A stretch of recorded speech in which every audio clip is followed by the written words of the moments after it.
दिल्ली विश्वविद्यालय पर लगातार लगभग 58 दिनों से ऊपर हो गए हैं धरने को लेकर के। डॉक्टर रितु यहाँ पर लगातार प्रदर्शन कर रही है। मैं बता दूं, बहुजन समाज की एक बेटी के द्वारा न्याय की लड़ाई को लेकर के लंबी प्रक्रिया जारी है। तो क्या दलित समाज, बहुजन समाज या फिर बेटियां, देश की महिलाएं क्या केवल चुनाव के समय में ही याद आएंगी क्या पॉलिटिकल पार्टियों को? आइए तमाम मुद्दों पर हम इस समय डॉक्टर रितु से ही चर्चा शुरू करते हैं कि आखिर अब तक दरवाजे पर न्याय भी नहीं पहुंचा और बड़ी पॉलिटिकल पार्टी का कोई लीडर भी क्यों नहीं दरवाजे पर पहुंचा। इस समय 5 राज्यों के चुनाव चल रहे हैं। तमाम राज्यों में मैनिफेस्टो की अगर हम बात करते हैं या फिर बड़े बड़े मंचों से पॉलिटिकल पार्टियां महिला उत्थान, महिला सुरक्षा की बात करती है। मध्य प्रदेश, छत्तीसगढ़, राजस्थान, तमाम जगहों पर। लेकिन देश की राजधानी में बेटी सड़कों पर बैठती है, अभी तक किसी का आगमन क्यों नहीं? ये तो उनसे ही बेहतर जानो। और अच्छी बात है, लोगों को, जो लोग देख रहे हैं उनको ये असली चेहरे पता चलने चाहिए कि ये लोग कितने हितैषी हैं। चुनाव के टाइम पे दलित गरीबों के घर जाके खाना खाना, उनके पैर धोने, और ये उनका दोहरा चरित्र पता चलता है। कुछ लोग जो सिर्फ वोट की राजनीति करना और हम लोगों को वोट की तरह इस्तेमाल करना, आपको दिख रहा होगा जिस तरीके से आपने कहा खुले आसमान के तले। वाकई में ठंड भी, बारिश भी हमने झेली है, हर एक बुरे से बुरा वक्त हमने यहाँ पे देखा, लेकिन हमारे हौसले डटे हुए हैं। आज उनको समझ नहीं आ रही होगी, क्योंकि देखो हमारा जो ये इस तरीके के लोग हैं ना, ये ना पॉपुलर प्रोपोगेंडा पे चलते हैं। पॉपुलर प्रोपोगेंडा समझते हैं आप, जिसको मेन मीडिया कवरेज देता है। जब यहाँ पे अगर मेन मीडिया आ जाता, जिस तरीके से जंतर मंतर पे आया था, जब उन्होंने कवर किया, जब ये मेन मीडिया का मुद्दा बन जाता है तो आप कवर करोगे, क्योंकि वहाँ पे आपकी राजनीतिक रोटियाँ सेकेगी। वो करते हैं जो दिखता है वो बिकने वाली बात। अब अगर मेन मीडिया की बात करूँ, मैं आपको बता रही हूँ, समझने की कोशिश करना। अब यहाँ पे हमारे पास NDTV आया, हमारे पास जी न्यूज़ आया, उन्होंने हमें कवर किया और हमने उनकी, वो हमें कवर कर रहे थे और हमारी टीम उनकी वीडियो बना रही थी, क्योंकि हमें पूरा शक था ये दिखाएंगे नहीं, और वही हुआ। एक ने 20 मिनट का इंटरव्यू लिया, एक ने तकरीबन 35 कुछ मिनट का इंटरव्यू लिया, और हमने उन्हें पूछा डालोगे? कहते हाँ 100% दिखाएंगे, हमें तो ये चीज़ें पता नहीं थी, ब्ला ब्ला। और वो इंटरव्यू अभी तक नहीं आया। और मैं बता रही हूँ कि अगर यहाँ पर मेन मीडिया आता और मीडिया में दिखाया होता, ये किसी ऐसे पत्रकार ने छापा होता, तो यहाँ पर नेताओं की लाइन लगी होती। एक नंबर। दूसरा नंबर कि अगर यहाँ पे तो जो इंसान लड़ रहा है वो जीवित है, जो इंसान कह रहा है कि मैं इस भेदभाव का शिकार हूँ वो जीवित है।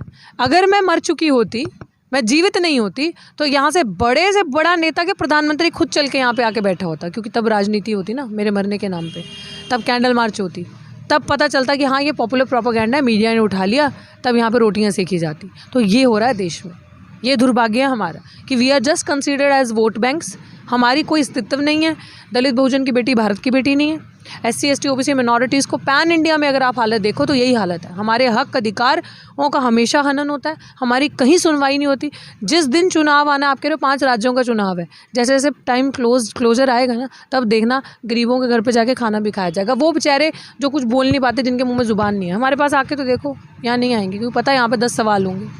देखिए, इन्होंने कहा कि राजनीतिक दल जो होते हैं, चुनाव है 5 राज्यों का। सही बता दूं, मध्य प्रदेश, छत्तीसगढ़, राजस्थान, जहां पर पिछड़े समाज की, अगर OBC समाज की मैं बात करूं, आबादी बहुत है। दरवाजे पर जाएंगे, खाना खाएंगे, तमाम नौटंकियां होंगी। मेन स्ट्रीम मीडिया को लेकर के जिस तरीके से डॉक्टर रितु ने बताया, देखिएगा जितने आप मेन स्ट्रीम मीडिया को देखेंगे उसमें एंकर जो देखेंगे प्रमुख रूप से महिला है। समझिएगा, महिला एंकर है, महिलाएं सबसे ज़्यादा मीडिया के अंदर हैं। और महिला बाल विकास और तमाम ऐसी योजनाओं को लेकर के केंद्र सरकारें अपनी पीठ थपथपाती हैं। लेकिन इसी देश में जब एक बेटी बैठती है तो किसी के पास मौका ही नहीं होता कि मिलकर एक बार समाधान करें।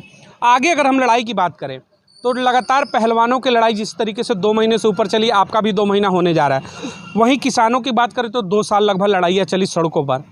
आपकी लड़ाई भी उसी ट्रैक पर जा रही है। क्या लग रहा है, लंबी लड़ाई होगी तब न्याय मिलेगा?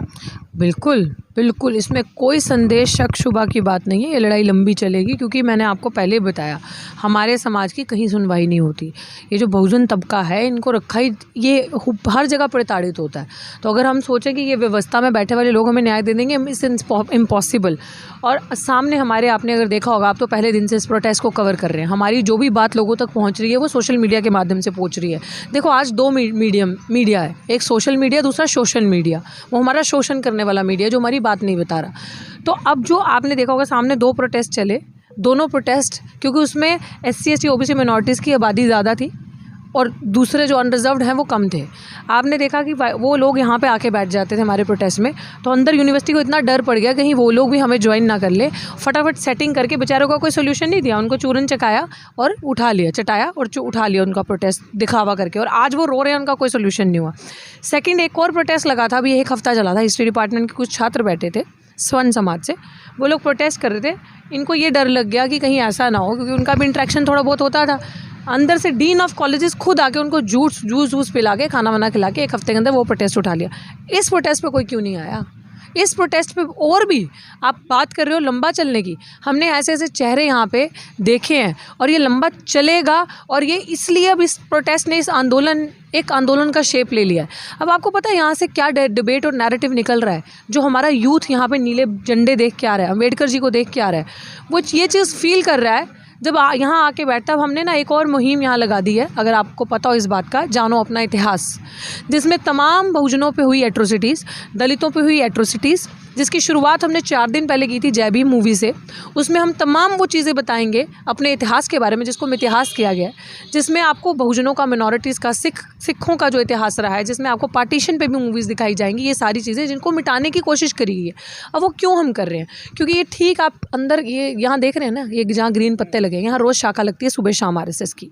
इंस्टीट्यूशन के अंदर जब बीजेपी 2 बारी जीत के आई तो इंस्टीट्यूशंस के अंदर ये चीज़ें हो रही हैं। आप बताओ हमें जस्टिस कैसे मिलेगा जब चारों तरफ से ये सराउंडेड है?